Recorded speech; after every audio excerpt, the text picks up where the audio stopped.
This is NVHA 060006. It is March the 17th, 2006, our 205th interview. And this evening we're in Anderson, Indiana at the home of Ray and Nancy Turner. First of all, I'd like to thank you for allowing us to come out and do this interview. And You're welcome. Let's start out with the simple stuff. What is your full name? My full name is Ray Eugene Turner. Okay. And is the Ray or the Eugene, were you named after somebody? Yeah, it's kind of an unusual story. My father worked for a shoe store. The two owners were very good friends. Yeah. One of them had big feet and one of them had small feet. And it said, depending on what size my feet were, that's how I got my first name. That's a story. Oh, boy. Okay, and what was your rank at discharge? Sergeant. Okay. Well, Sergeant Turner, where were you born? I was born close to Gaston, Indiana, in Delaware County. That's about halfway between Gaston and Summitville, which is in Madison County. So this would be on a farm? Yes, it was out in the country. Okay. And you were born in the home? Yes. All right. Beat the doctor. You usually did back then. Yeah. Well, I take it your mother was there at the time. Yeah. All right. Well, tell us your mother's name. My mother's name was Hester Victoria Lusby. Okay. And she was had three siblings that passed away at a very young age, but she had a sister and two brothers that lived to be adults in later life. Okay. And what would you tell folks about her? What was she like? Oh, she was a very caring mother, sometimes overly caring, you know, as most mothers are. But my mother and father divorced when I was fairly young, and it didn't make for a very easy life financially. But even before that, you know, the Depression years didn't end for us until World War II came along, or thereabouts. So we struggled, but she always provided for us and cared for us, and we never lacked for anything. Yeah. She was a very caring mother. And what was your father's name? My father's name? Your biological father.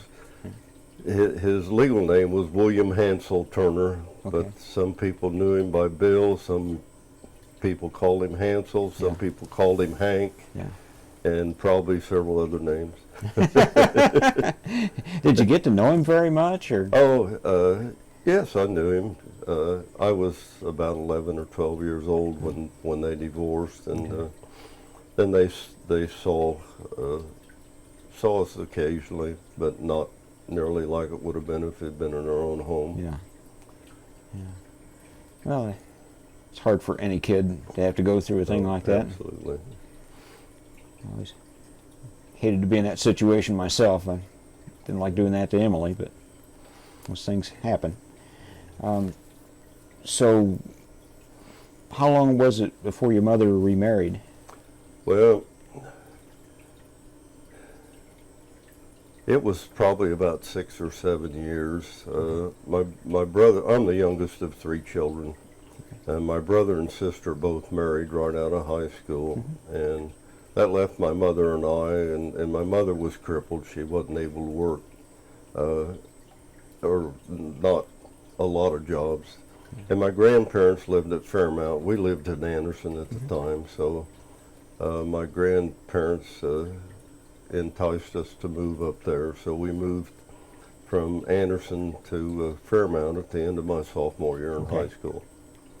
So I went from the second largest high school in the state to one of the smallest. But it was a good experience too. Yeah, it wouldn't have been a bad experience, especially for someone going through the divorce situation. You kind of need... Oh, small schools are special, I think. Yeah. You know, I hate to see them go. Yeah. And that little town has, of course, gained a lot of notoriety in recent years. Yeah. But we still are in touch with some of the people up there. And you talked about your siblings. You have... I have an older brother that is still living. My sister passed away when she was 60 years old. Okay. Then I have a half brother that retired from the Air Force as a major. Okay. He's a year older than my oldest daughter. Okay. Well, give me the names and a little something about each one. Okay, my brother is his name's William Edward. He has always gone by Bill, but he was a plumber after he grew up and worked in the plumbing trade. And as he grew a little older, he was looking for some pension and a little bit of stability, so he went into the factory and worked as a pipe fitter at Delco Remy until he retired. And he and his wife are still living, and they live here in Anderson, have spent their winters in Florida for the last several years, but just sold their place this year. My sister and her husband, was her second husband, lived in Middletown. It's where they lived after they first were married, and she worked as an insurance agent for a while and did a little bit of everything besides being a mother. But she died of lung cancer when she was 60 years old, so it's been about 15 years ago. Okay. Let's get her name on tape here. Okay, her name was Catherine Joyce. Okay. She was named after my grandmother, Leslie Catherine. Okay. But she went by Joyce or Joe. Some people called her Joyce. Yeah. But a lot of her high school friends called her Joe. My half-brother's named Michael John. He was born in Lafayette and was raised there. Went to Lafayette Catholic High School, and after he got out of high school, he went into the Air Force, got his education there and stayed. Just retired a few years ago and obtained the rank of major before he got out. It's pretty good. Yeah. And you were born in a country near Gaston. How long did you actually stay there before you moved on? Not very long. Okay. From the stories. Of course, I don't remember those days. Okay. But just a few months, and then we moved from there to over closer to Summitville. All right. And in another rental property, and stayed there for a while. And then before I started the school, we moved to Linwood, which is just north of Anderson. Right. Very small community, and that's where I started the first grade of school. Okay. Went a half a year there, and that's when my dad bought the ground to build our house out east of Anderson, and I went my second 6 months or second half of my first grade at Lindbergh Grade School. Okay. And then from the next 7 years, I went to Franklin Elementary, which was on what's now the bypass, torn down. Yeah. And then I went to Anderson High School for 2 years, and then moved to Fairmount and finished high school in 1950. Okay. Well, of the places you lived a lot of different places. Were there some that you preferred over the others? I've never been attached to a building. Yeah. I guess part of it's because we did move a lot when I was a child. I don't know, but I like houses, but I get tired of them. My wife gets a little upset with me because we've moved several times since we've been married. Yeah. No, I have no preference. We lived in the Chesterfield area for most of our married life. First couple of years, first year we lived in Fairmount after we were married, and then moved to Anderson, so I didn't have to drive so far back and forth to work.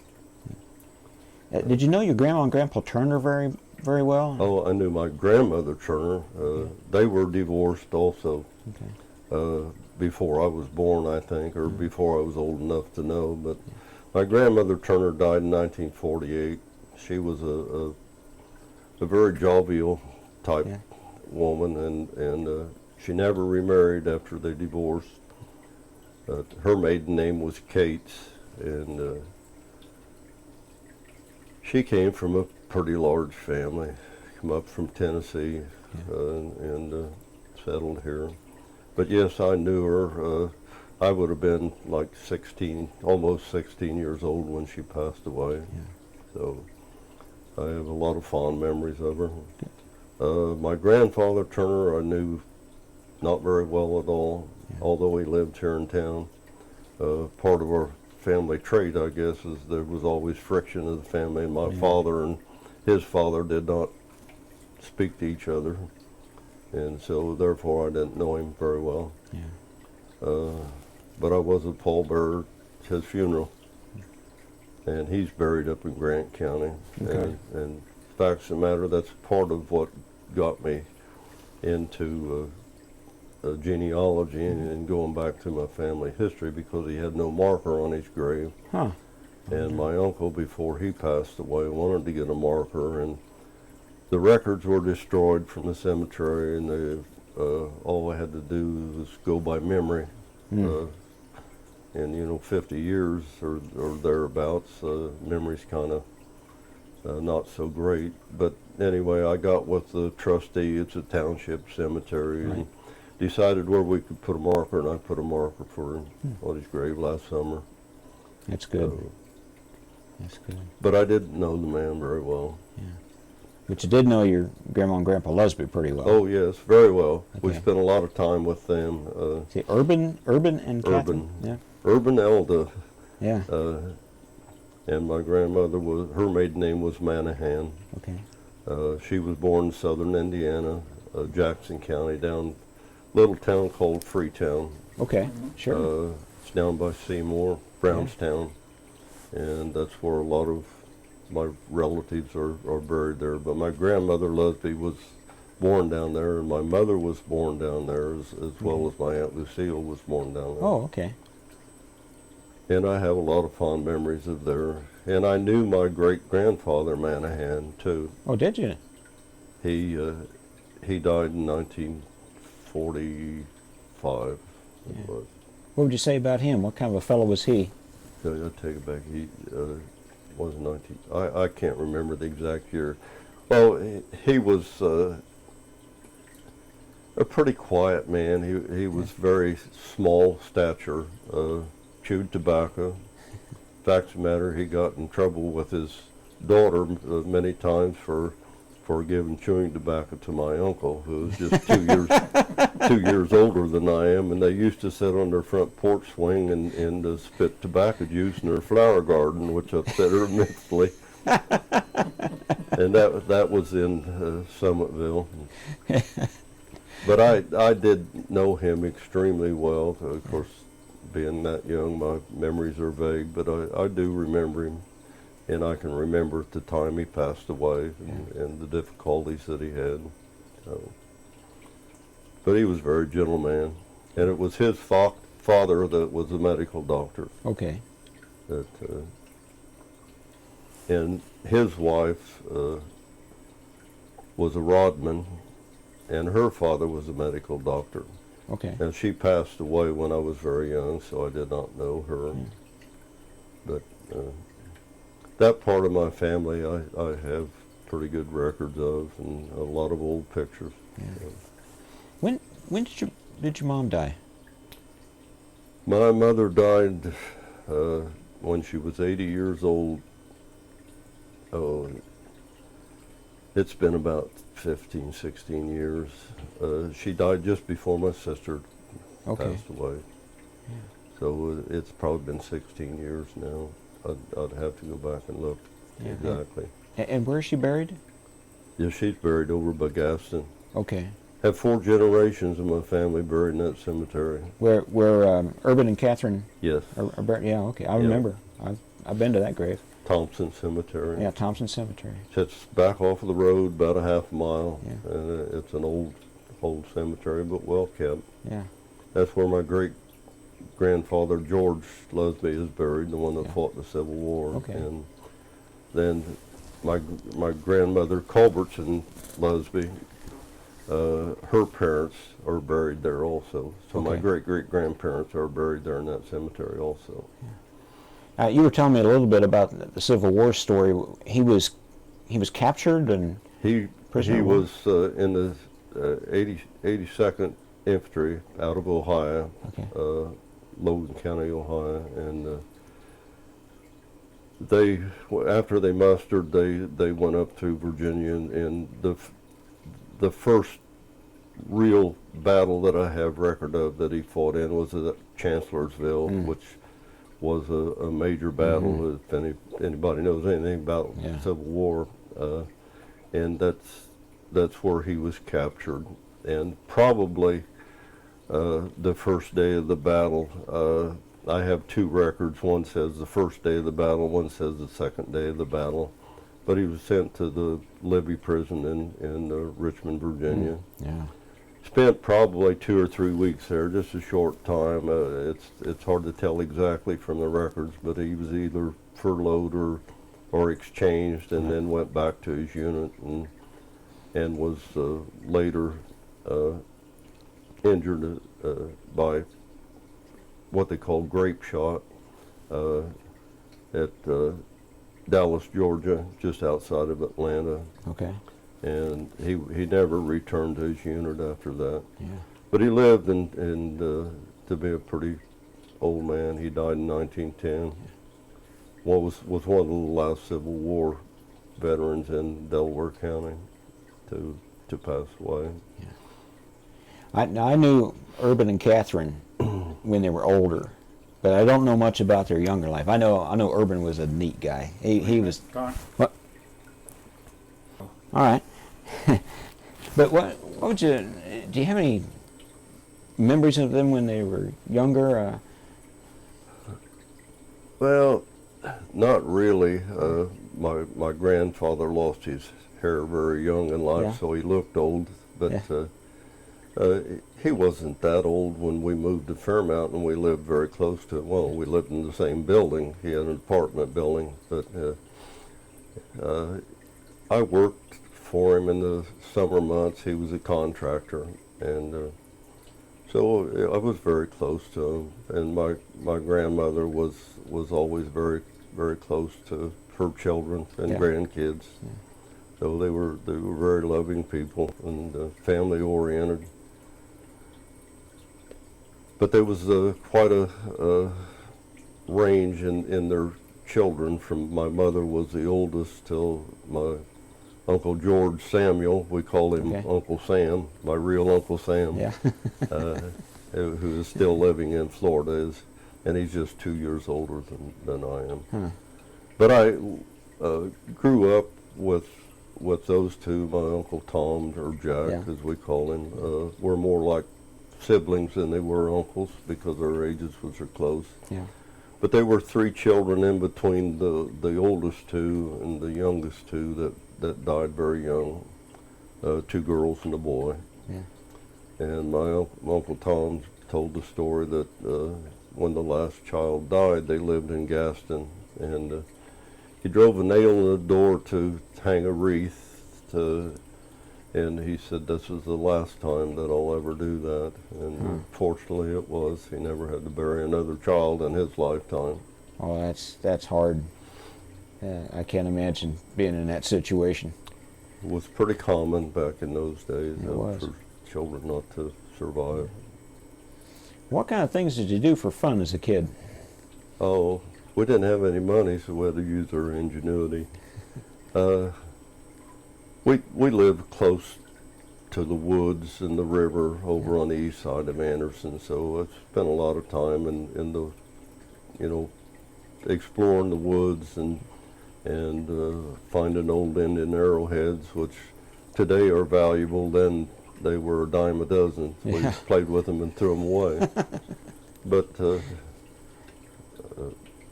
we just did the normal things. We cleared off vacant lots to play our baseball games, organized our own. We didn't have Little League, and a number of things. Kept busy keeping my old used bicycle repaired so I could have something to ride. And but we spent a lot of time. I spent a lot of time playing basketball with my neighbors, and I guess that was one of my passions when I was growing up. And the year before I entered high school was the year Anderson High School won the state championship in 1946. Well, that had to be a thrill. It was a big thrill, you know. It was all the young boys wanted to be basketball stars, I guess. But I wasn't big enough or good enough to make the Anderson team. But I was fortunate enough when I moved to Fairmount. I played ball up there. Okay. Now, when Anderson won the championship, we've all heard about Milan and how they celebrated. I mean, do you recall the celebration here in town, or No, did they do anything special, or? I don't recall because we didn't go into town. We Okay. lived outside of what was the city limits then. It's inside the city limits now, but we didn't have an automobile. We couldn't get to town for a celebration, Yeah. so I don't really know what went on downtown, but just all the hype over the radio and in the newspapers. It was a big thing, and fortunately my brother was close to the age of those guys, so I knew a lot of the ball players then. And in later years, I got acquainted with several more of them also. So, They say you didn't get downtown very much, but when you did, where were some of the places you'd go? Friday or Saturday, we'd go downtown. We walked about 3 miles to catch the city bus in at Nursery Road. Yeah. That was the city limits at the time, and we walked farther than we rode to catch after we caught the bus. We'd go to the movies, you know, and of course all the shopping was downtown, and we liked to roller skate. That's something that we did when we could afford to do it. But Where did you skate? well, I don't recall what they called it now. It was the Ford agency after it was a skating rink, and then it became a beverage warehouse Okay. after that. Okay. It was between Main and Meridian Streets on the north end. Along about 5th Street. 3rd Street. 3rd Street, yeah, 3rd Street. Or no, not 3rd, 7th Street. Yeah. The street the fire station's on. Okay, yeah, cat a corner from the big fire station. And it's set on the corner there of would be Meridian Yeah. and went over to Main Street. I didn't know that was a skating rink.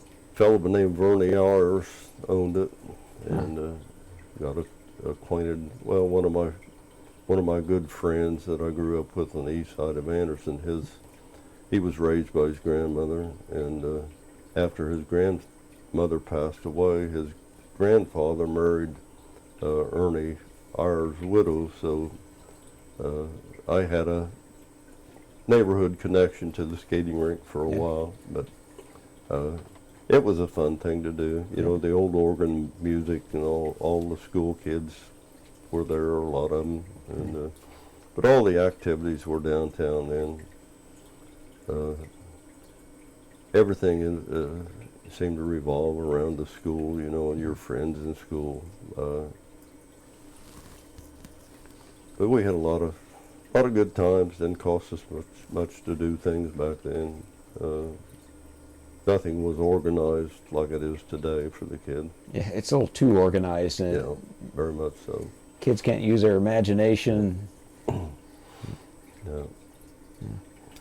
Did you have any personal heroes when you were growing up? For some fellows, it'd be cowboys or baseball players, or maybe someone in the family or the community that you kind of looked up to. Oh, I guess the one that inspired me for playing basketball was John Wilson, which everybody knew. He was Mr. Basketball in 1946. One of the few black players that did that well in Indiana at the time, but an awesome basketball player. And I got to know John a little bit closer in later years. Tell me a little bit about him. I haven't had too many people who really knew him personally. Well, I didn't know him real well because he moved away from Anderson and spent a good share of his adult life in the Chicago area, and coached at Malcolm X University and was athletic director there, but came back to Anderson in his later years. Pretty down to earth individual, I think. But The one that I got to know in my later years a little better was Ike Weatherly, Oh, another yeah. black player who was the head of the Wilson's Boys Club before he passed away. Very super nice guy. Yeah. Okay. Hang on. Yeah, okay, let's go ahead. I think she's got it now. So you went to a lot of different schools. Not really. Well, Not like a lot of kids do, not like an Army brat would, but yeah, but just 2 grade schools, really, Well- or 3. okay. You went to Lindbergh, you went to Went to Linwood. Linwood a half a year and Lindbergh a half a year, and then 7 years to Franklin. Okay. It went through the 8th grade back then, and Okay. then 2 years at Anderson High School and 2 years at Fairmount. Okay. Okay. So it wasn't all that many, 5 schools. Yeah. Now Linwood, isn't that where they have the emergency management Yeah. building now? That was a 1-room schoolhouse, but it had 2 teachers. Oh, really? Yeah. You remember who they were? My first grade teacher was Okel Swartz.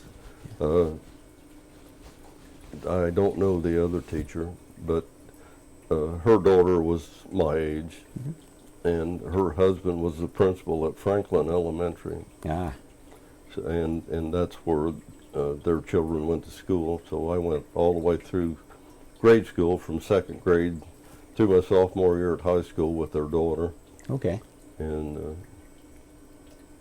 the whole family was educators except for their youngest daughter. But, Yeah.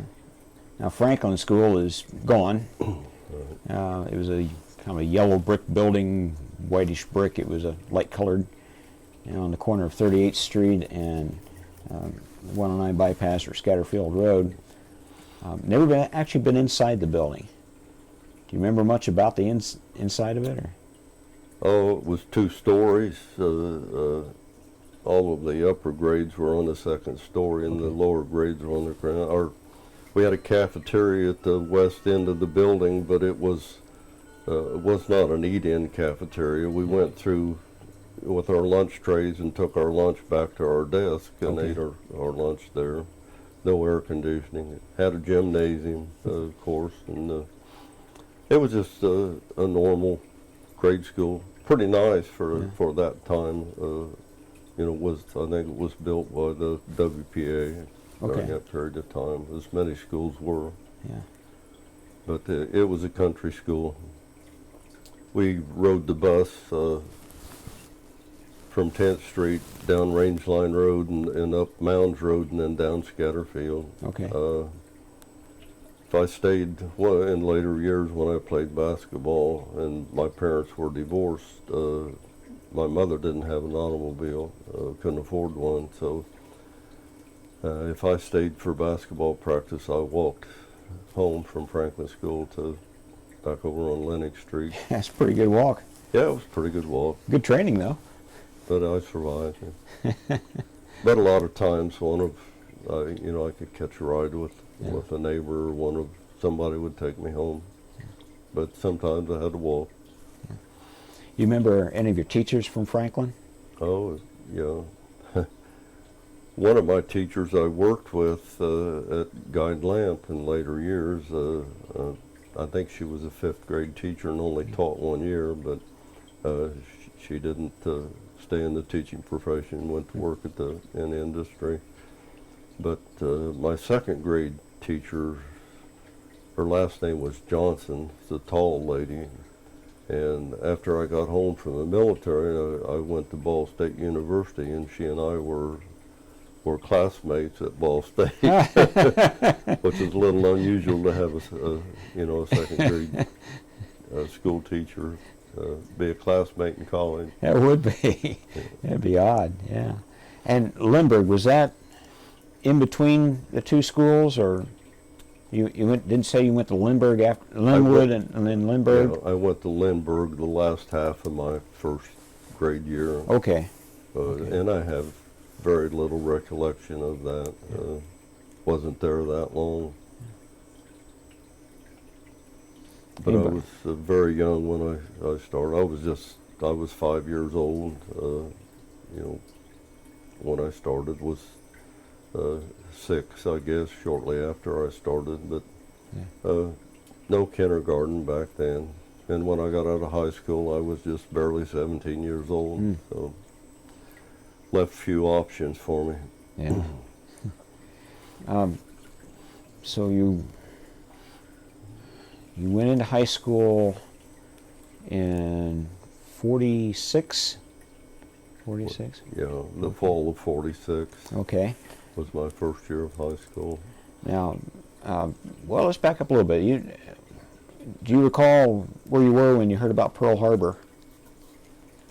I'm sorry. When you heard about Pearl Harbor, the attack on Oh. Pearl Harbor. When I heard about Pearl Harbor, it was a Sunday, of course, and we were at my grandparents' in Somerville, and we were outside playing. It was a very warm day, and the news came over the radio. It was, I think it was shortly after noon or somewhere around noon when we heard. Of course, at that age, it didn't have a lot of impact on me, but I remember exactly where I was at the time. Facts matter, I probably have some pictures taken that very day, sitting out in the yard.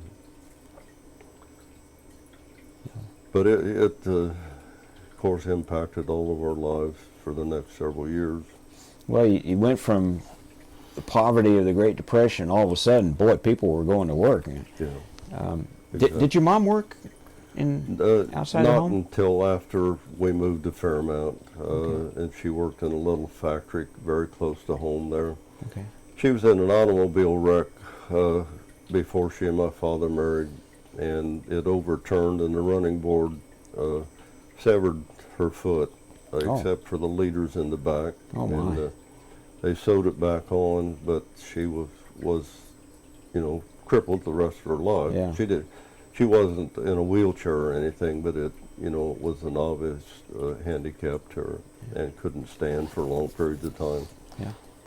But no, she worked some here in Anderson, but there just wasn't much available that she could do. Right.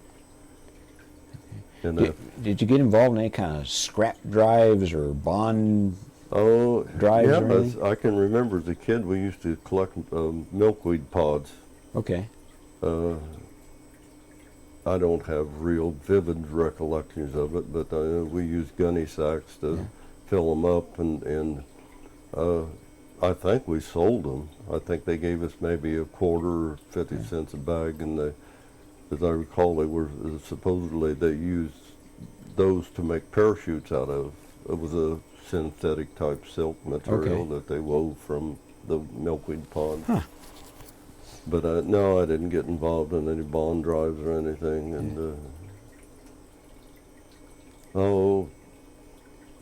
recollections of World War II were more from the newsreels from going to movies and that sort of thing. And of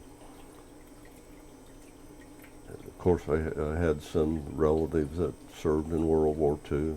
I had a first cousin that was a radar man on a mine sweeper. Okay. Had another distant cousin who seemed closer, but than the relationship was. But he was a glider pilot and was involved on D-Day. What was his name? His full name was Merrill Eugene Jenny, and he was from Anderson. Everyone called him Gene. He was a junior, but his dad went by Merrill and he went by Gene. Oh. They're originally from Gaston area, but Gene went into the Air Force, was the Army Air Force then. The story he told was that he made a slight error on his final flight test and fighter pilot school and flunked out, so they moved him to a glider pilot. And but he was involved on D-Day, and as glider went down, story was told that the glider went between some trees and sheared the wings, and several of the people were killed. But he was injured and laid there for a long time, wound up in the hospital in England and had amnesia for a year. Oh, we darn. Wow. And come home and went back to work at the factory. Quit, went to Purdue University for 3 years, and then moved to Fort Wayne and died very young of natural causes. But other than that, and of course my Uncle Tom was in for a short while after, at the end of the war, and I have a lot of memories of some of his friends that he brought home with him at the time. Was not that many years after that I had my own experience, so was very very short memories of that time. I guess selective memory, like we all have. Yeah. Remember the good things. Might as well. Yeah. No use remembering the bad stuff. Yeah. So, you were involved in basketball in school. Any other sports? Yes, I played baseball, ran track. Okay. When I moved to Fairmount, it was in the spring of the year, so I Yeah. ran track that year, and they played baseball in the fall up there because there wasn't enough male students to have football teams. So I played American Legion baseball in the summertime, and basically it was the same as our high school team. Our high school coach coached the Legion team, so we had a pretty long baseball season all the way through the summer into the fall of the year until basketball started in November. So I played a lot of baseball. Yeah. It sounded like you had several coaches along the way. Were there any that you just thought were really pretty good or pretty special? Or? Oh, I don't have a lot of memories. My high school basketball coach, I remember pretty well. He went on to coach Marion High School. He was a World War II vet, came back, and he left college to serve in World War II, and when he come back, then he finished his college at Butler University, and I think Fairmount was his first job. That was where he was from. But he taught us the old Hinkle style of basketball, and that's what we lived by. Yeah. Two-handed set shots, underhand free throws, and touch fouls. Hand checking was a no-no, and a lot different than it is today. Oh, yeah. They practically murder each other out there. Yeah. Get pretty rough. How close we're now. Did you know James Dean? Yep. He was a year ahead of me in school. Okay. Ran track with him. He was on the baseball team with him and played basketball with him. After I got into genealogy and studying family, I come find out he was a third cousin, because my great-grandmother was a dean. Okay. My grandfather Turner's mother was a dean, and so we had some family ties that we weren't even aware of then. But after we got out of high school, after he graduated, he moved away, and I don't recall ever seeing him after he left high school. Was it anything like his movie persona? No, not really. He was just a normal kid, pretty much. We didn't delve into somebody's psyche back then. We just took him for face value. Were you surprised when he became a Hollywood star? Or? Yes, in a way, but I knew that was always one of the things he loved to do. Yeah. Was acting. But it's hard to fathom that they made such a big deal out of his life. Oh, they made it much bigger than it was. Yeah, probably wouldn't have had he not been killed at a very young age. Yeah, he was a good actor, though. Yeah. Probably ought to stop right. And the break here, we were talking about Burr Stevens. He's a good friend of ours, and tape number 2. And you knew him at Fairmount? Yes, I know both he and his wife at Fairmount. Burr played in the band, and but being a small school, we knew everybody in the high school and junior high both, and I went to school with him really just a little over a year, but then he went to work in the drafting room at Delco Remy on an apprenticeship, and I wound up there, and we worked together then for a few years over there before I left the drafting room for other things. Yeah. But yes, I knew Burr and Phyllis. several of the Fairmount people moved to Anderson, have ties here. Was rather, one of my good friends here in Anderson High School was Danny Dunbar, Okay. and one of my friends at Fairmount was Mary Ireland, and they got hitched, believe it or not. And I was surprised in later years, because there was, you know, I had no idea that they even knew each other or how they got connected. Yeah. But a lot of the Fairmount people, because they worked for General Motors here, moved in the Anderson area, for Alexandria area. Yeah. Well, for a small town, it had a lot of famous people, didn't it? Yep, they sure did. Burr was always kind of a unique fella. He just had a flourish to him that Yeah. a lot of guys. He was a nice fellow too. Yeah. Liked him a lot. In fact, he helped us build our website.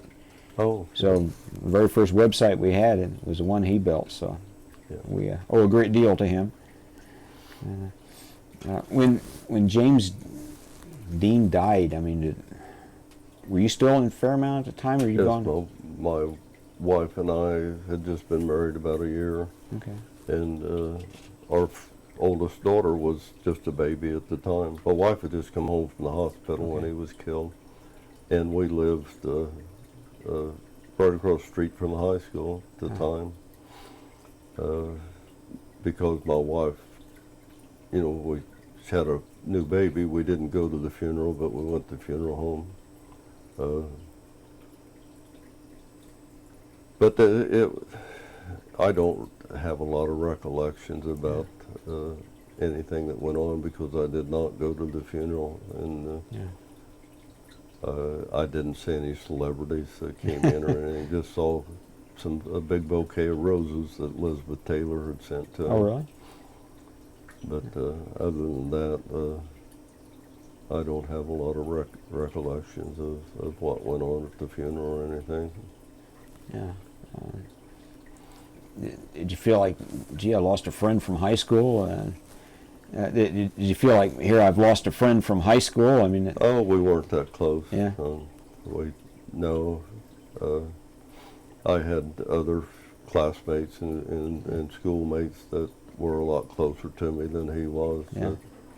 In fact, of the matter, one of them just passed away within the last 6 months.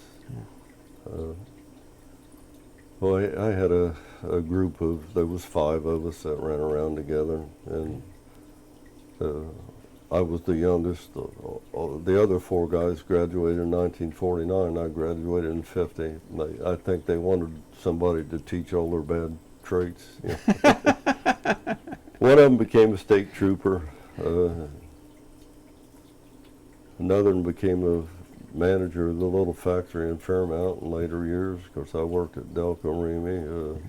The one that just passed away was a tool maker, worked over at, he worked at Delco Remy in his later years. The other one worked for General Motors down in Indianapolis and stayed in that area, so didn't see him very much. Yeah. But we've lost 2 out of the group of 5 of us. But 3 of us went into the military together. 4 of us intended to, but only 3 of us got there. So Yeah. that's another part of the story. Okay, what's that story? Well, when I graduated from high school, of course, it was the Korean War was Right. going full blast. I got out in the early spring of 1950. And officially, I think, I'm not sure when the Korean War officially started for the U.S. It was somewhere in the middle of 49, I think. But the draft was instated. We knew we were going to get drafted eventually. So 4 of us decided, well, we would join the Navy instead of have to go into the Army. So we went to Marion and visited a Navy recruiter. and signed up, which he was glad to do for us. Took all of our tests, or academic type tests. He gave us a time to report, and we were supposed to go to Great Lakes Training Center up in Chicago. I left my job at Delco Remy, and I'd only been there 90 some days.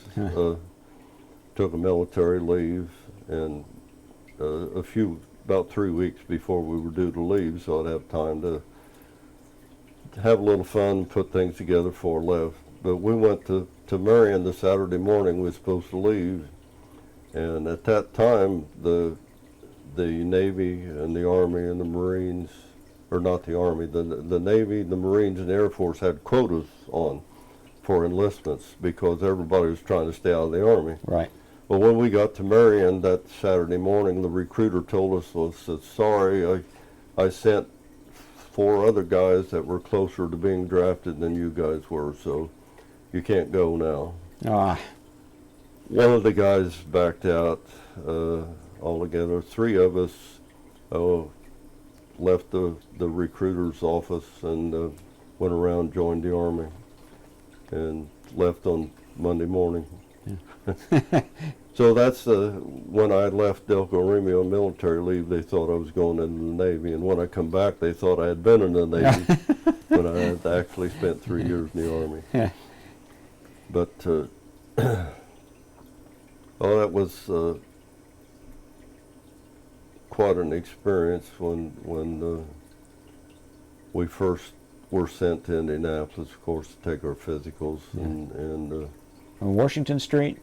Yes, we stayed overnight at the YMCA there, Grand Hotel, did our physical and stayed overnight there. Then we were sent out. If I remember right, it was it would have been Sunday morning when we got on the bus to go to Breckenridge, Kentucky, which had reopened to train recruits for the Korean War. But as we got on the bus, I was one of the last one on, and there was standing room only, so I stood up all the way from Indianapolis to Breckenridge, Kentucky. Oh boy. Got in there about 10 o'clock at night, and we got off of the bus, and of course I was just 18 years old, so I had a lot of stamina then. We got off the bus, and they herded us into a barracks and threw an old Army blanket at us and a pillow, and that was it, nothing else, and said, go find a bunk. And I was tired, crawled up in the bunk and went to sleep right away, and I hadn't been asleep very long, and somebody shook me and said, well, you're on fire watch. So, well, fire watch meant that we stoked the furnace and the hot water heater. Yeah. Okay. So I crawled out of bed and put my clothes on and went down to the boiler room where the hot water heater was in the furnace. I knew nothing about stoking a furnace, although that's the kind of heat we had when I was growing up. But, yeah. I did my job. I did it so well that the hot water heater overheated and the pop-off valve went off and spewed water everywhere, and I thought I was in serious trouble, but nothing came of it. And I was off fire watch the next morning, and then we went back to, well, I guess the next thing they did, of course, they lined us up and sent us through the line to get some clothing. At that point, we were still in civilian clothes. And you stripped down to your toenails, went through the line, and they started throwing clothes at you, as your underwear, your shoes, and what on. This is, bingo, that looks like that'll fit you. And, we wound up with our clothes, and after that they took us to another area of the camp where we were to have our training and where our barracks were. Well, come to find out, those barracks had not been reopened since World War II. Oh, no. They had been used by farmers to store their straw, and So the first thing we did once we reached the barrack was to take all the straw out of the barracks and stack them outside and scrub the barracks down. And it was cold. It was in January. So that took us the rest of that day, and we scrubbed her pretty good and got the furnace going. There was still holes through the siding of that building, no insulation. Yeah. The wind come through it, but when I woke up the next morning where we had scrubbed, and there was still some water on the floor where it didn't dry out. My boots was frozen to the floor. Oh no. And but I had a bunch of nice roommates. There was about 100 of us, I guess, in that room, Yeah. that barracks, both upstairs and down. That was an unusual experience. There's always some oddballs. We had a theft the first night. Somebody lost a wallet, but it wasn't long. They had us in a regimented training program, and I was in the 502nd Battalion of the 101st Airborne, Company C in the 3rd Platoon, and to this day I can still remember my serial number. It was RA16359342. Not bad. I can't tell you what happened yesterday, but I can tell you my serial number. Because, as I recall, they threatened to kill us if we didn't remember. Oh boy. But it's something that stuck with us. My first field sergeant had went through World War II, the Battle of Bastogne. Yeah.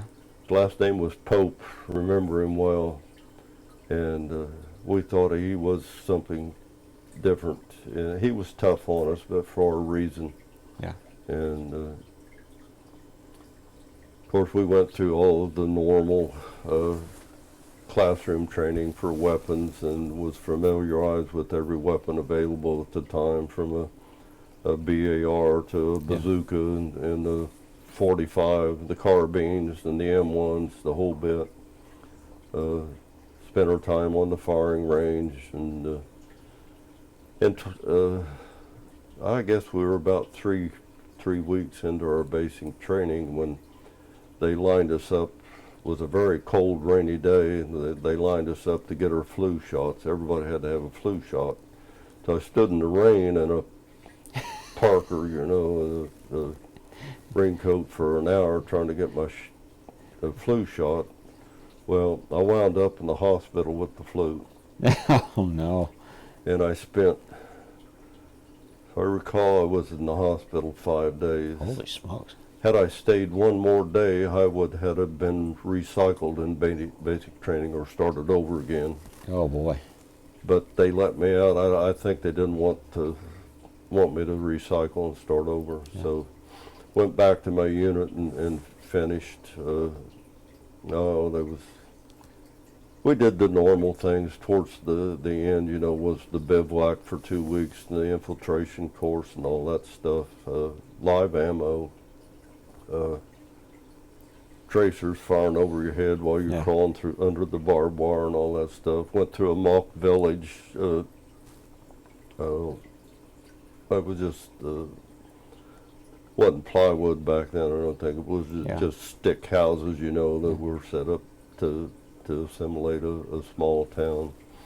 Heard a few M1s bullets whiz by, where the guys, Wow.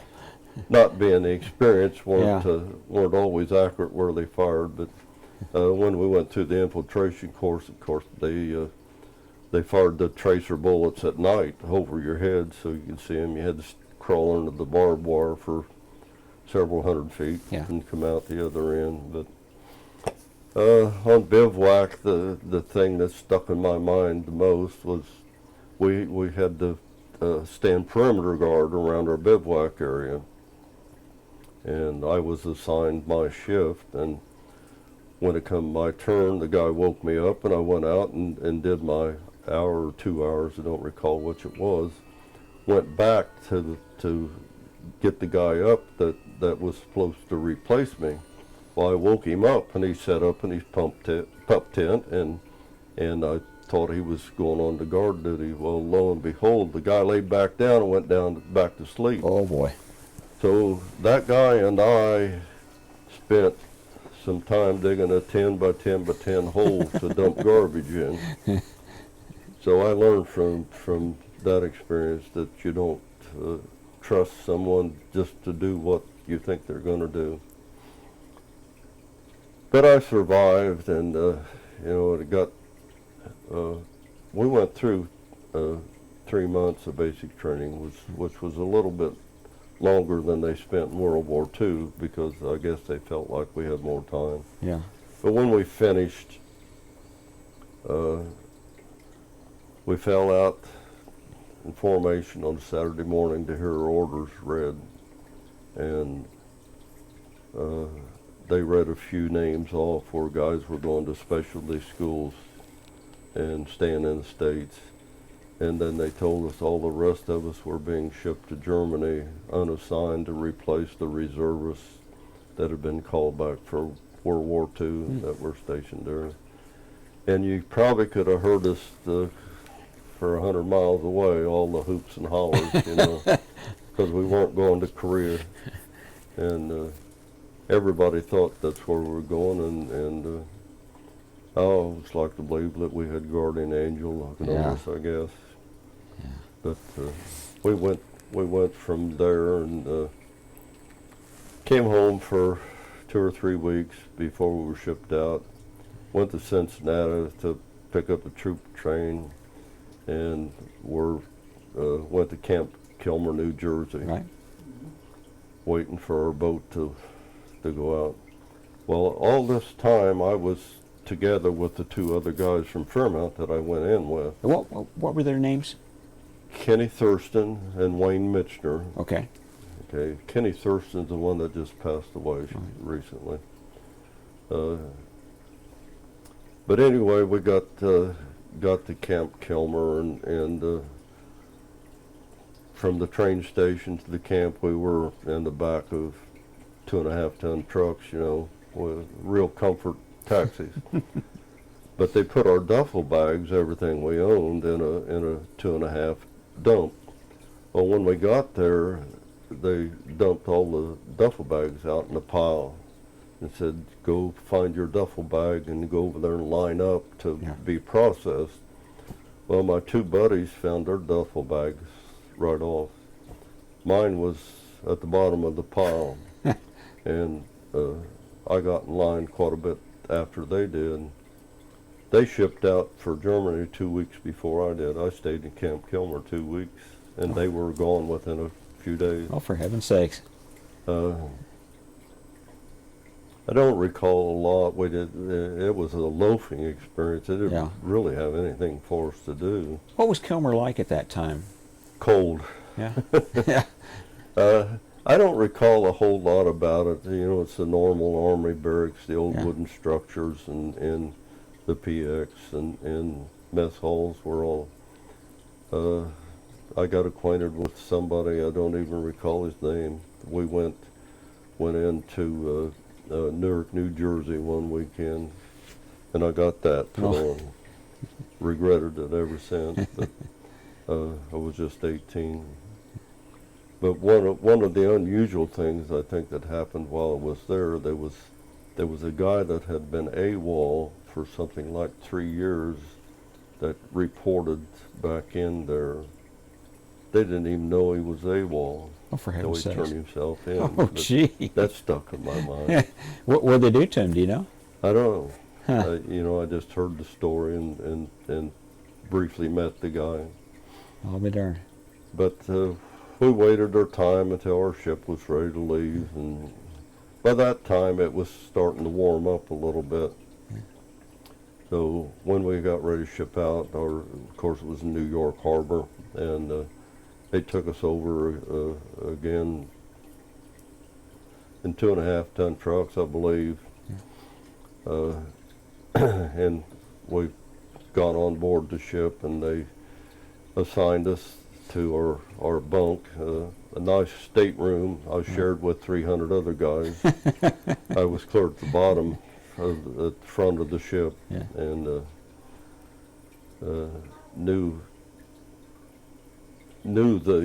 all of my roommates intimately before we finished our trip. I'll bet. But I was assigned to guard duty right off, and we had some wax on board that we're shipping over to. My guard duty was to guard the wax on the deck. Now, that harbor was flat. I mean, it was just like a sheet of glass. Everything was so calm. And one of those gals was standing over by one of the trash barrels, heaving her guts out because she was seasick already. Holy smokes! Oh Yeah. man, she was in trouble. Yeah, that stuck in my mind. But the whole trip over, I know it was rough weather. We took about 21 or 22 days going over. Huh. Did a zigzag course because of the storm, and found out what the handles were for there in the head, because being at the front of the ship and that bow come up out of the water and come back down, Yeah. you didn't always come back down at the same time it did. Water was up over the deck, and in fact, we were not allowed on the deck a lot of the time. But we got across all right. Was rough. I never got seasick. I got kind of squeamish at times, but a lot of guys did. Wasn't very pleasant living with them, but the mess hall was I think about 3 flights of the stairs down from the deck. When you was lined up to go to chow, well, there was always somebody coming back up the stairs with their hand over their mouth, that Yeah. just didn't quite make it to the rail before they got sick. But it was not a bad trip for me. Remember going through the English Channel, heading towards Bremerhaven, seeing the white cliffs of Dover. Was a beautiful sight. Always wanted to see that.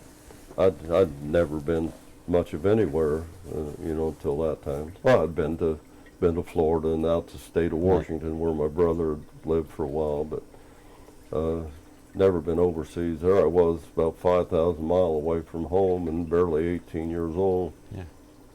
We got into Bremerhaven and unloaded the ship, and they put us on a German train. It wasn't a troop train, but had wooden luggage racks on it, and there was 6 of us in the compartment. Yeah. And we were going to southern Germany to a replacement depot. So we flipped coins or drew straws, or somebody who was going to sleep on the floor, who was going to sleep in the seats, and who got to sleep in the luggage racks. Well, I drew the luggage rack. And they were net type racks with a wooden divider in the middle where it hit you right in the small of the back. But we spent about 20 hours on the train, didn't get much sleep. The reason it took so long from Bremerhaven to southern Germany was because we had to stop for every other train, because they were hauling troops. Yeah. They were hauling us as troops, and they weren't. They were civilians, so they got the right of way. And I found that to be true later in the States, too. But we got to Bremerhaven and made our train trip down to Sonthofen. It was down in the Alps in southern Germany. I don't recall much of the transportation from the train to there, but it's obviously trucks again. The barracks were up on a hill. The little village at the bottom of the hill, and they got us settled in there. And one of the first stories I had heard was there was a Air Force was there also, and one of the guys in the Air Force had become despondent and jumped out of the second story window and killed himself. Gee. But was kind of shocking for an 18-year-old to see some of these things. But the first night, I think it was the first night we was there, we weren't there very long. they let us go down to the little village. My first experience, really brushing with the German people, other than the little bit on the train and at Bremerhaven. As we walked down the long hill, it was a mountainside actually down to the little village. We went down to what's called a little gas house or tavern to get something to eat, buy a beer, and these young kids lined up and young women lined up on that side of that road, selling their bodies so they could get something to eat. It was that bad, that desperate over there. World War II hadn't been over that long. Wow. And I stayed there for about 3 days. They processed us through to get our permanent assignments. And when I was interviewed, one of the questions they asked me is if I could type. I said, yeah, I took a typing class in high school. So they assigned me to what was then 5th Constabulary headquarters. We were occupational troops. That was located just outside of Stuttgart and up a hill, a little town called Weingen. We were in an old tank, well, they called them a caserne, or it was a tank outfit. Yeah. Very nice buildings, all permanent stucco buildings and everything. But that's where I was stationed, and I was assigned to the G2 section, the counterintelligence division. Yeah. And that's where I spent my years in Germany. But like I say, after just a few months, we were changed from the 5th Constabulary, and they made the 7th Army headquarters at the time. And I spent my time there like an 8 to 5 job, most anywhere else. We had nice barracks arrangements, and worked in a nice office area. And what kind of work did you process? I mean, what kind of records were you? mostly security clearances. Okay. And one of my jobs was to make up the signs and countersigns for the border between East Germany and Western Germany for all of the patrols. Right. And that was a daily job. And if they were compromised, you had to have a alternate. It wasn't a difficult job, but Yeah. you run out of words after a while that weren't just normal words. But that was the big part of my job was dealing with security clearances and that sort of thing. What kind of tensions were there between the Americans and the Russians at that point? Very severe. We were told up front that we were within a few minutes by tank from the border, Yeah. and they said, you are expendable. Isn't anybody going to try to save you? So if that happens, if they come across, you destroy everything, all the documents that are here, and we had a routine that we had to go through for security. And but the tensions were pretty great. You couldn't travel, couldn't go to Berlin, even to the American sector, unless you had specific business there. So. But the German people, most of them were pretty nice. Some of them were still resentful of the American troops being there. But it was a different experience for me. I grew up a lot. Of course, back then you couldn't vote until you was 21, so Right. I didn't vote in my first election until I come back home. But during basic training, I had taken tests, like everybody does, and qualified for officers candidate school. And I had filled out the application and was waiting to be sent back. But they drug on and drug on and drug on, and they finally sent some orders. They wanted me to go back to have my eyes retested because evidently my eyesight wasn't perfect, and then they wanted to see exactly what was wrong. Well, by that time, I decided that I didn't want to spend an extra 2 years after I got my commission in the service. So I went down to my CO and says, "What do I have to do, to get out of this?" And Yeah. he told me just to write a letter, and didn't have to have a specific reason. Just said for personal reasons I wanted to resign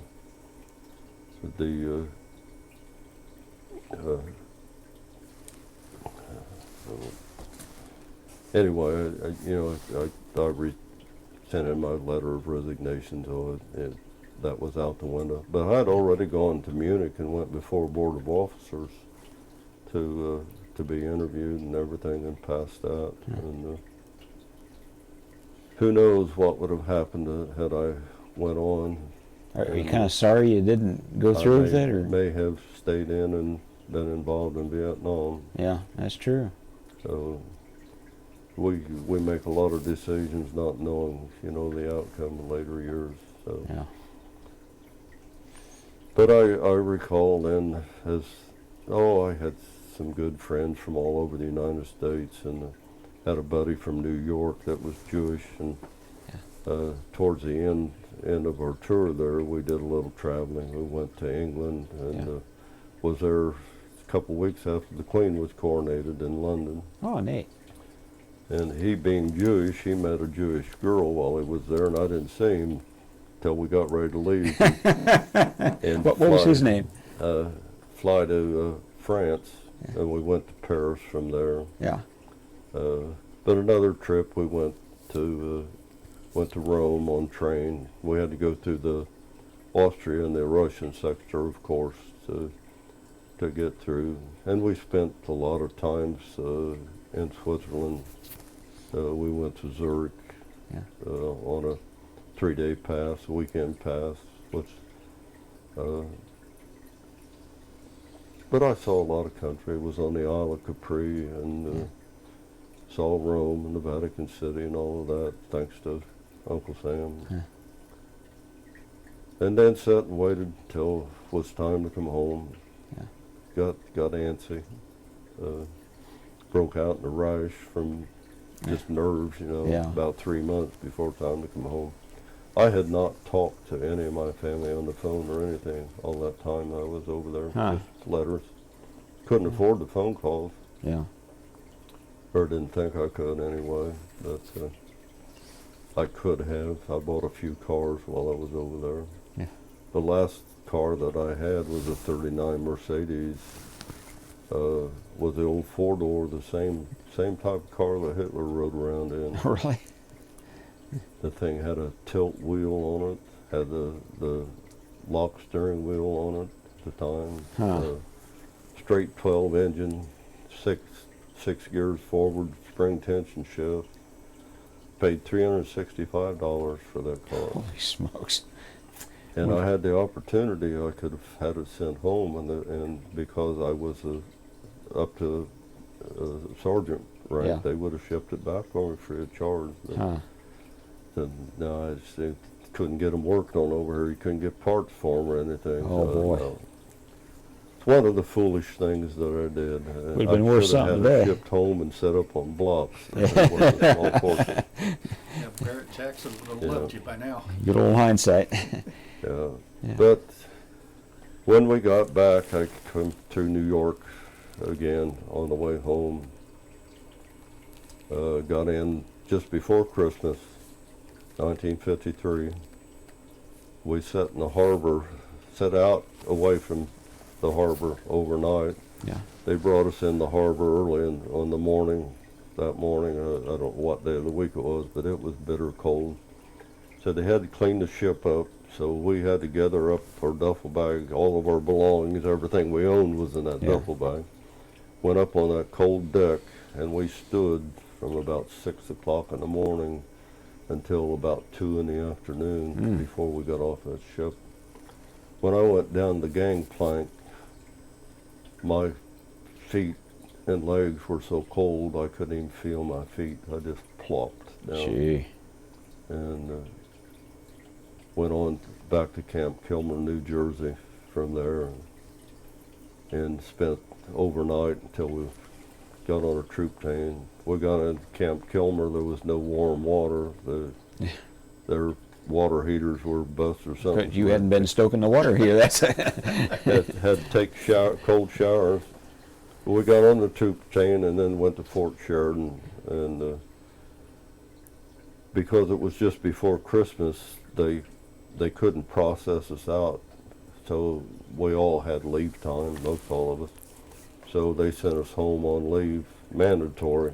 We didn't have a choice. They didn't have any place for us to sleep. Yeah. And so I come home, and I'd ordered a new car. And I come home, and when I was home at Christmas, I picked that car up, a '53 Ford Crown Victoria, drove it back to Fort Sheridan after Christmas, and then spent a few days there until we were processed out, and of course had the opportunity to re-enlist, all that stuff. They always, offer you all kinds of good deals, and I declined, took my mustering out pay. Drove home and dropped a guy off in Fort Wayne, Indiana, and it was sleet, freezing rain when we come home, so I drove about 30 miles an hour all the way home. Oh boy.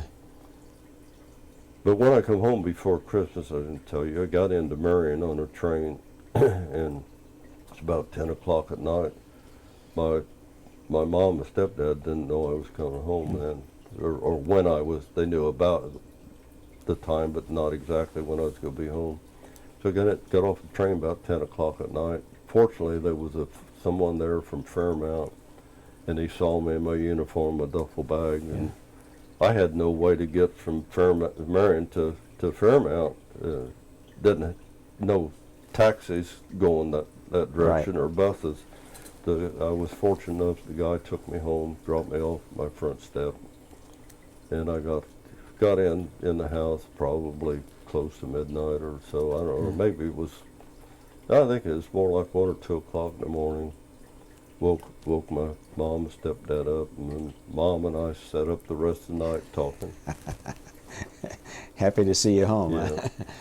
yeah, it's the first time I talked to her in all that time. Yeah. And that's my military experience. Well, I got a few things to fill in here. Why don't we switch out? Do I? We never got the guy's name Of that he was traveling with. oh, who were you traveling with? The fellow you went to England with, a Jewish fellow. Oh, his name was Leonard Catan, K-A-T-T-A-N.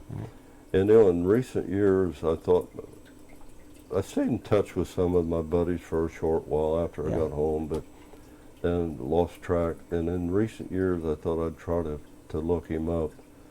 Well, I traced him on the internet and come to find out that he had moved from New York City to Los Angeles.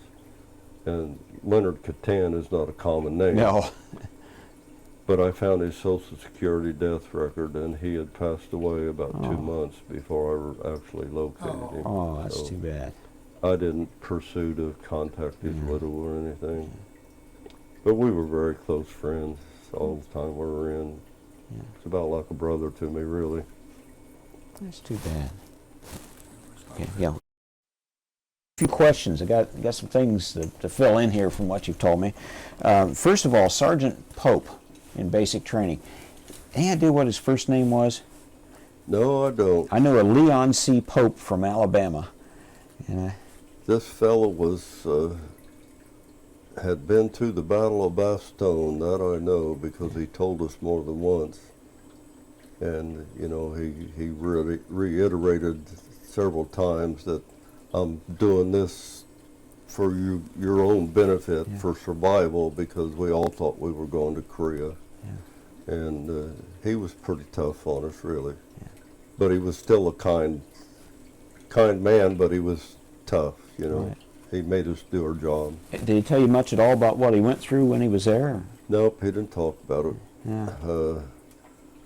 Our first sergeant, of course, out of the office, we didn't see much. He was a World War II vet, too, but don't recall his name. I didn't see him that much. And what was the attitude of the American people at that time toward the Korean War? This would have been early on. I know that a lot of guys were, oh man, we just got out of a war, now we're getting into another one. They didn't really talk about it. Yeah. We did our job. We were there for training. They did their usual complaining about the chow and Sure.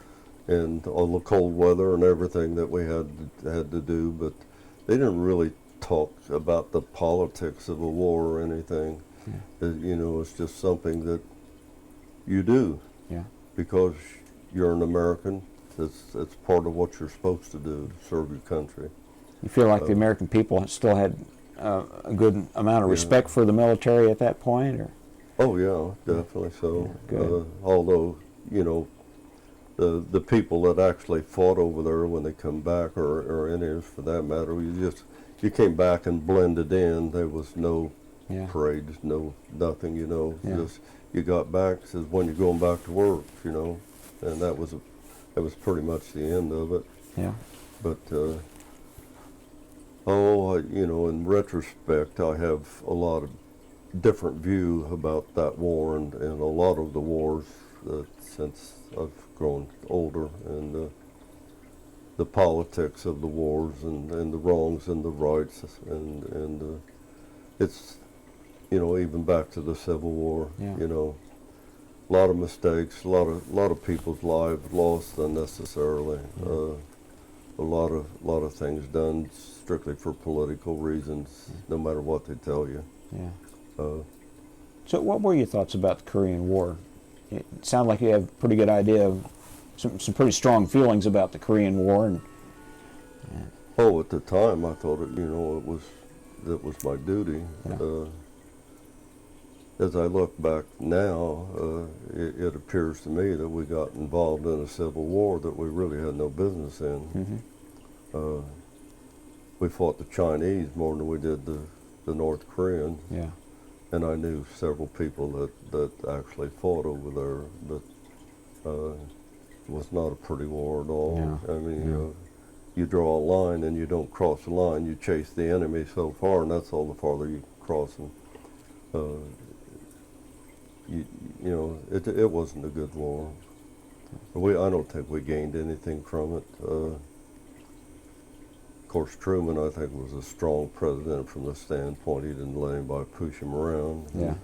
But like all presidents, they all make mistakes. Yeah. And I think a lot of their decisions are political rather than justified for, action. What about MacArthur? I don't have didn't know that much about him. Yeah. Just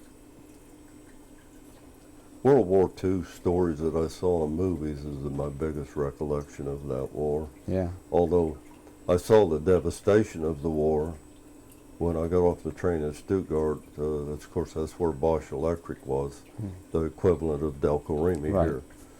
It was leveled. Huh. People living in bomb shelters, attics, under viaducts, tent cities. There was a lot of displaced persons from Poland there. I was just a couple of miles down the road from, I don't know what Hitler called them, but it's where he housed his women to breed them to create his superior race. The DP camp was just down the road from us. Hundreds of people there. I got acquainted with some of those people. Learned to speak a little bit of German while I was there, because I was there 31 months. So out of necessity, you learn a little bit. Sure. Just to survive. Did you have any German people that you got fairly close to, or? Yeah, few. Yeah. I did that. But have no idea what happened to him after I come home. Yeah. One of my good buddies married a German girl from southern Indiana. I've had no contact with him after he was back home. But I felt for the German people. I really did. They were the common people were just living in horrible, horrible situations. Like I say, they were wherever they could find a place to lay their head, no food. As servicemen, we got a ration of cigarettes, and I was a smoker then. We were allowed a carton a week. Cost me $1 for a carton of cigarettes.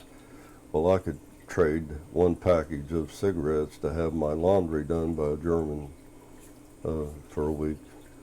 Or we paid, I think, $3 a month out of our pay, so we didn't have to do KP duty. Right. But when I got on post, I was shocked. As a private, there was a handful of privates. A sergeant was about the lowest rank, the enlisted rank that you saw there. We had 3 generals on post, all kinds of bird colonels and lieutenant colonels, majors, captains. I say 2/3 of the people there were probably officers. Yeah. So you wore your arm out saluting all the time. Tried to stay out of their way. But it was a different kind of a setting. And a lot of the reservists, particularly the officers that had been called back from World War II, were very bitter. One fellow that was my supervisor was from California. He was a real estate agent in civilian life, and he was very, very bitter that he had been called back for the Korean War and sent over there. Very hard man to get along with, Yeah. I'd say. But He'd already done his time and thought he was done with war, and yeah, and I can imagine, the people today, the reserve people and the guard people that are getting called back in middle age. It's not easy for them at all. Not easy. yeah. What was the attitude toward Hitler among the German people? Did they hate him? Were there still a few that Never talked about it. never? Tell you the truth, never talked about it. Huh. The Polish people that were there, and I were acquainted with a few of them, despised the Germans, but they despised the Russians more than they despised the Germans. Yeah. And one of the stories that was told to me by a young lady, that she was a teenager when she was living in Poland. Her father was German, her mother was Polish, and she was in Breslau when the Russians invaded. They wrapped her up in gauze from toe to tip of her head to keep her from being physically assaulted by the military. Wow. But the Russians were ruthless, according to them. They were very brutal. The Germans were too. Went back to Germany in 1990 and went into Eastern Germany right after the Berlin Wall came down, or the Iron Curtain came down. We had a tour guide that was from Holland, who was an educator and out of work, and he was working as a tour guide. Thing that stuck in my mind that he said, Germany is a beautiful country. He says, there's only one thing wrong with it. There's Germans in it. The Germans were very ruthless also to the surrounding countries. Yeah. Had some good friends here that she's from Holland, he was from England, that were there during World War II. The Govens? Mm-hmm. Oh, yes, know them. Yeah, I've got their book here. Yeah, I interviewed Ed a while back. Ed and Mary. Ed's got quite a story to tell. Oh, yeah. Have you taped him? I have. Good. Got a little bit of that out on the website, too. That's good. He has quite a story. Yeah, nice guy. But my view on military and wars has changed over the years, and to look back on Vietnam and all the guys that skipped to Canada, and I'm not so cold-hearted about it as I was at the time. Yeah. I can understand their reasoning, and it also was a no-win war situation. It was sad. And a lot of the people that went through it come back with some pretty severe mental problems. Some good friends here that used to be our neighbors started the Stepping Stones, Mm-hmm. and housing the homeless veterans, and a lot of them were Vietnam vets. Yeah. Harold Barkle. Harold Barkle, James, yeah. Harold was a Vietnam vet himself. Worked at Guide, was a machine repairman out there. And that's a story in itself. Great, good people, doing a great service to the community. Yes, it is. Yeah. Yes, it is. We've done a couple of interviews out there. Yeah.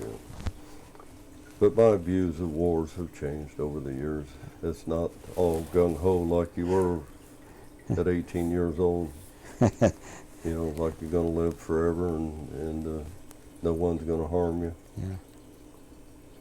And you come Well, to find out the world's not like that. could have been harmed if those Russians had decided to make a move on you, because you weren't that far from them. No, we were not. Now, your orders were to destroy all of your equipment and records and what have you. Destroy everything. But when it came down to them being at the door, You're on your own. you were on your own. Did No they? evacuation plan to get you out of there or anything. Huh. We would have been. There was a couple of times that the Russians maneuvered along the line, Yeah. and it was very antsy times because you didn't know what they were going to do. I mean, they had, you know, at times they had 150, 200,000 troops along that line. Wow. On maneuvers. You didn't know whether they were playing games or getting ready to come across. Yeah. But they were up front with us, and I'm glad they were. You know, very honest. You destroy anything that would help them, and after that, you're on your own for survival. Do you think they would have get you out of here? Do you think they would have expected you to fight, or expected you to surrender? Or, I mean, no, they expect you to resist, Yeah. sure, but we didn't have a lot of training in that respect. It was just an understood policy that this is what you did, and if it happened, we had no real plan. Yeah.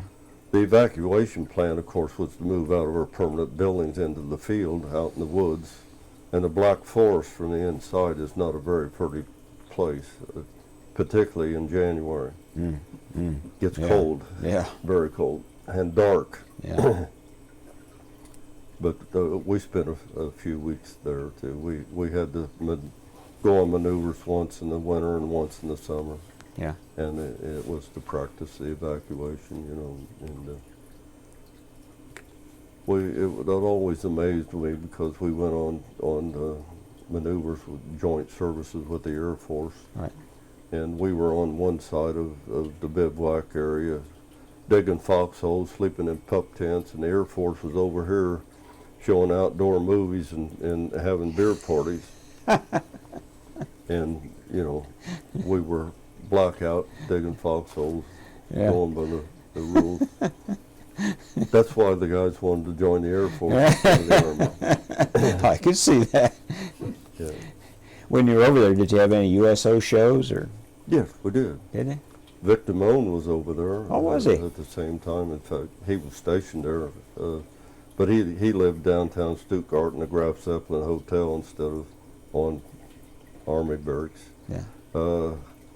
One of the guys that I was stationed with was, can't tell you his first name. He was part of the Grand Ole Opry Carlisle family. Huh. And they called him Thumbs. He played the guitar. Yeah. He played backup for, I think the guy's Roger Miller. Okay.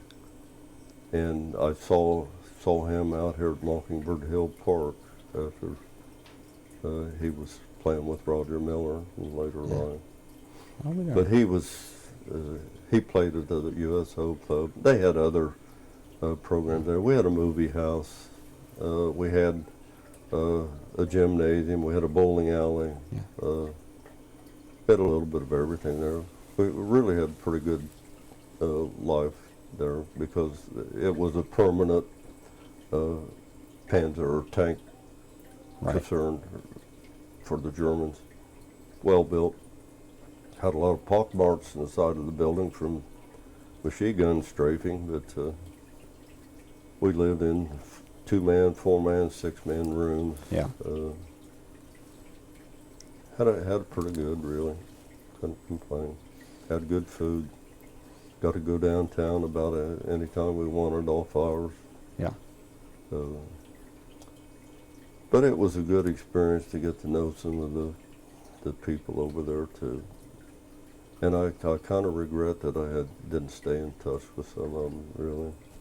But I couldn't have written to them, and they didn't speak English. Yeah. So I really didn't have any way to do it. Yeah. I could see that. My German was, I could understand it better than I could speak Right. the language, but I couldn't begin to write it, Yeah. you know. But it was quite an experience, and to see how those people suffered, we did a lot of damage to that country, Yeah. a lot of damage. It had to be something when you went back to see it again later, in the later Well, years. You know what, Don, in East Germany and in Berlin, some of that rubble was still there. Was it really? Yes. Huh. East Germany had not progressed at all until the wall came down, Huh. and they were beginning to. When we went into East Germany, I'm trying to think of the name of the town now. It's where the movement started that brought the wall down, actually, in a small church group, prayer group. Whether you ever heard that story or I not. didn't know the full story. I just knew they started doing it. But these people started in a small prayer group, and it went from there, got onto the streets, and then branched out until they finally put enough pressure on the Reagan, Yeah. the pressure that was put on that brought the wall down. But it was in that town where we stayed one night. But went into a shopping center, and the lady, the clerk, an older woman, couldn't speak English at all. Right. I remember just enough German to be able to do a transaction. Yeah. But we bought a beautiful sweater for one of our grandkids for $1. wow. But not today. No. Things have changed. We went into Wittenberg, where Martin Luther had ministered, saw the church there. And, traveled through more through East Germany and some of the castles back then. Saw a lot more Germany then than I did when I was over there in the military. But the German people are good people, basically. And a lot of us, that's our roots. That's where we come from. Part of my roots are there. Sure, part of yours too. They were such a proud people, and then to be very humbled the definitely. way they were Yeah, by the war, that had been pretty tough for them. yeah. It was. They were proud people. Yeah. But they had a lot of ingenuity too. Yeah. Very intelligent, good engineers. Of course, experienced the Autobahn there when I was there, and, Oh, did you? when I went back in 1990. But they didn't take them long to start rebuilding, Yeah. and like I say, they're good engineers. The Mercedes plant was just about 5 miles down the road from where I was stationed. Okay. And seen a lot of activity there from, Yeah. you know. And they do make good beer. Didn't find your old car when you went back, did you? No, in fact, I didn't go back to Stuttgart. We didn't get back there. Huh. Our tour, we were on a guided Right. tour, and we bypassed there. But it was quite an experience, and mostly because of my age. You know, 18 years old, never been away from home on my own. You grow up pretty quick, make a lot of mistakes. learn things. It's just the way it is. That's how you grow up, by making the mistakes and figuring out Yeah. how to get out of them. Yeah, it is. You know, Wish it could be easier. yeah, but it isn't. And our kids don't learn from our mistakes either. They have to make their own. That's true. Yeah. So you got back, you mustered out. Had you met Nancy at that point? No. Okay. No, I had not met her. She's from Swayze, Okay. and The only Swayze. yeah, The only town in the world named in the world. Swayze. That's where my great-grandmother passed away. In fact, Ah. lived in Swayze. It's where my dad was born up there. Huh. Just the same little town where she lived. Yeah. Little place called Sims, suburbs of Swayze. But, Okay. What was her maiden name? Maple. Was Yeah, it? Maple. M-A-P-L-E? P-L-E. Like the tree. Okay, just like a tree. Okay. Yeah, and her mother's maiden name was McGraw. So she got a lot of Irish in her. Oh, yeah. But we've got a lot of information on her family too. But I come to find out in recent years, our great-grandparents were neighbors up there. For heaven's sakes. They were all farmers in the same section. Yeah. And, my great-grandfather had 3 brothers, and they all farmed in that area. Yeah. And I never been able to find a record on my great-grandfather Turner's in the Civil War. Yeah. But he died when he was 42 years old, and he was on the draft rolls in the township up there, and so was one of his brothers. And I've sent to the National Archives, but I can't find anything on him. Evidently, they didn't go in. He obviously came back, because my grandfather was born in 1875. But I've never found any information on the Turners up there in the Civil War. Hmm. But I know, most certainly, some of them must have served. Just haven't counted. My great-great-grandfather and Nancy's great-great-grandparents came up from down by Connorsville, Yeah. Fayette County. And before that, my family came from down around Cincinnati. I'm related to William Henry Seward, Oh, really? Abraham Lincoln's Secretary of State. Oh, well, now what's the connection there now? My great-great-grandmother was a Seward, Okay. and they came from New Jersey. Huh. And I think that's where the Turners came from too, but I have never been able to get the Turners back that positively, that next generation. I think I have, simply by looking at where they were and Yeah. you know, families and the timing and everything and how they moved, and I think they came from New Jersey too. And the people that I think were my third great grandparents, I have record of them being in Morris County, New Jersey at the same time the Seward family was there. Okay. But I can't believe all the records I've We got all kinds of connections. Got Wow. tons. I quit putting it on paper, a lot of it, and just stored it on CDs and Right. stuff. Got Yeah. massive. Old Seward's folly history sure proved him right, didn't it? And of course, he had a son, William Seward, that was a general during the Civil War too. Okay. And on the Rodman side, which would be Emily's family too, one of them was a general that invented what they called the Rodman smoothbore cannon, Oh, okay. and he died up at Rock Island, Illinois. Yeah. He was a first cousin to my great-great-grandfather. Okay. And there was an Admiral Rodman too that was also, would have been a first cousin of my great-great-grandfather. But they all came out of Washington County, Indiana, Salem. Before that, they were in Kentucky. Mm-hmm.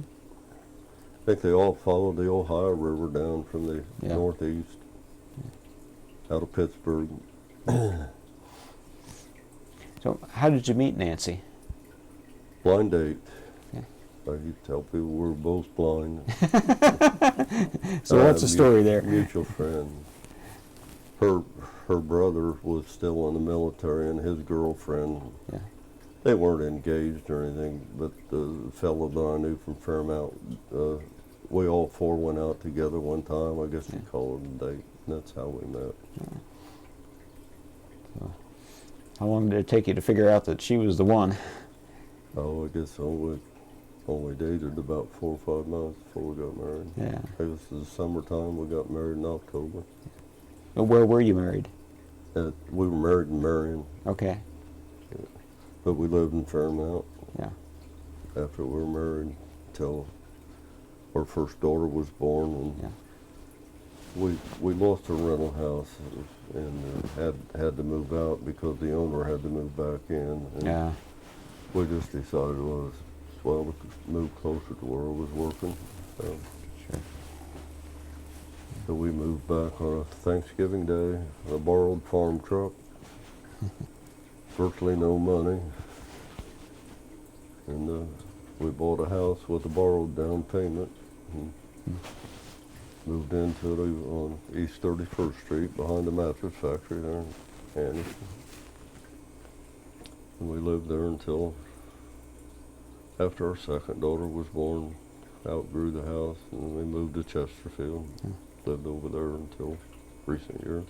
Well, you've come a long way Yeah. in that regard. Now, you have a family. Tell me about all the sons and daughters and their names and a little bit about each one. Oh, well, my oldest daughter, Debbie, she has a master's degree in business, her bachelor's degree in criminology. She graduated from AU. Okay. She's worked for Don Philippi for a while, and in later years she worked for Stoops Trucking, then it became Burlington Trucking, and Right. she worked, she was the director of human resources there until he went bankrupt. Then she found a job with, what was the mills over at Middletown. Lieberhard? Lieberhard Yeah, Mills. West Point Stevens bought them out, and Yeah. she became their director of human resources, or a similar title, Okay. until they went bankrupt. Yeah. And now she's in semi-retirement working for the Edgewood Court. Okay. Yeah. And her husband is a retired Anderson firefighter. He was a battalion chief. Well, what's his John name? Condon. Okay, sure.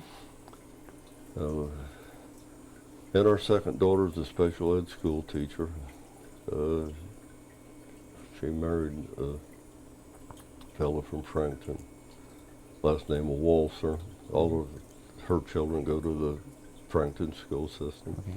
But she teaches special ed out at the new East Side Elementary School. She was at College Corner before that. Yeah. She had been at Madison Heights and I don't know where else. Been moved around a few years. She'd been teaching probably 35 years now. Yeah. It's hard to believe. Yeah. Yeah. I don't think we got her name. Karen. Karen. Karen got her bachelor's degree from Anderson University and their master's from Ball State. Then Beth, the third daughter, they all were in the band out at Highland. Yeah. And Beth dropped out of college. She had mononucleosis one year and had to drop out, and then she never could decide what she wanted, so she never finished. But she works for third-party medical people out of Indianapolis. Does a lot of computer work for them. Does quite well. She's a single mom. Have one granddaughter, Rochelle. She's a sophomore at Purdue. Yeah. One granddaughter from that marriage. Beth is a single mom. She divorced, been married twice, and divorced twice. But granddaughter's a sophomore at Purdue. Has a book of poetry published already. Oh, wow. She's majoring in professional writing. Huh. So I don't know what she'll do when she graduates. Very good student. Her fiance, I guess you'd call him that, whether they're officially engaged or not, is a brilliant young man. Got a full ride scholarship Scholastic Scholarship at Purdue, and he's studying electrical engineering. That's great. Then Jim, our oldest son, was working college or in apartment maintenance for only, he didn't want to go to college, worked in apartment maintenance, but had a lot of difficulties and found out he's manic depressive severely, and he's on disability now. That's too bad. So then our adopted son Tim works for Marsh. Yeah. Will be 30 years old tomorrow. Huh. And he works out of an Indianapolis store, but he works for Low Bill actually. Yeah. But he worked at the Low Bill store here in 53rd for a long time too. And that's about the extent of it. Wow. Well, good family. Good family. Well, I remember Jimmy when he was just a little guy. Yeah, he was in your wedding. Yeah, that's right. That's right. He was a ring bearer, wasn't he? He was probably about 2 or 3 years old. That's how old he was. Yeah. Wow. That's been a while back. Yeah. So you went to work. When you got back, did you go back to Delco or? Yes, I All went right. back to work at Delco. All right. Didn't realize at the time, I was on the clock, I was hourly rate, and didn't realize at the time you had to have 90 days in to be a permanent employee. So when I come back, I had like 3 years and 93 days seniority. And never was laid off, no, fortunate. No Never, kidding. never was laid off. Wow. Came close once within maybe 6 months of my seniority date back in 58. Huh. But they're not. Well, yeah, I was on salary in 58, but at that time it would have been 6 months of my seniority date that they laid off too. But I took a drafting apprenticeship and went on salary. Then I went out in the plant as a foreman for a couple of years. Yeah. And that wasn't a very good experience, really. I can't imagine being I was a in foreman. Plant 301, the starter assembly. It's been a couple You get it of from years. both directions when you're a plant foreman. Yeah. And I left there in 1964 and went back in the drafting area as guide. Because Delco was starting to go downhill then, and guide was picking up. Yeah. And they needed people, so they took a lot of Delco's draftsmen over there. Yeah. I thought I'd leave once. Had an interview with Ford down at Connersville and had a job offer. And chickened out at the last minute. Had a good offer, but I declined and stayed here. Well, you did all right though. You got into some of the better years of General Motors. Yes, fortunately I did. It's been downhill ever since I've retired. Yeah. Did you work with Charlie King any? Charlie King? Yeah. The one from Arcadia? The fellow who was the head of a chief designer or something. What was his that's title? Charlie King. No, I didn't. Yeah. No, I know. Big Charlie and Little Charlie, and they were both big in some way, either physically big or they're important. The Charlie King that I worked with at Delco was in the drafting room. He was physically a pretty good sized guy. Yeah. He was from Arcadia. Oh yeah, I remember him. Did you work at Delco? He was at Delco. Yeah, you went to work at Delco. Yeah, I went there. I went to work for Harold Tarvin and Engineering Records. Well, you see, when I started my apprenticeship, that's where I started, in the blueprint room. Okay. John Finney was a supervisor in there. John Finney, yeah. Harold Tarvin, I don't know what he was doing at the time, but John Finney was a supervisor. Yeah, I spent almost 2 years in the blueprint department before I ever got to draw a line. It's the way they used to do it. Yeah. It's the way they used to do it. You know, I worked with Harold Tarvin's cousin at Guide. Okay. Yeah. Yeah, I have a lot of fond memories of Delco too. You've done some interesting things in your life. Is there anything you haven't gotten around to that you'd like to have done? Oh, yeah. I coached Little League baseball, Optimus basketball at Chesterfield, and served 10 years on the school board in Anderson. Yeah, And yeah. did a lot of things with the band boosters and the PTOs and foster parents. We Yeah. fostered 18 kids, Yeah. and I guess we've had a pretty full life. Well, we always give our veterans a chance to say a few words for posterity. You have any words of wisdom you'd like to share with folks? Just live every day like it may be your last, because it may be. You just never know. Well, Sergeant Turner, I'd like to thank you for allowing us to come here and do this interview, and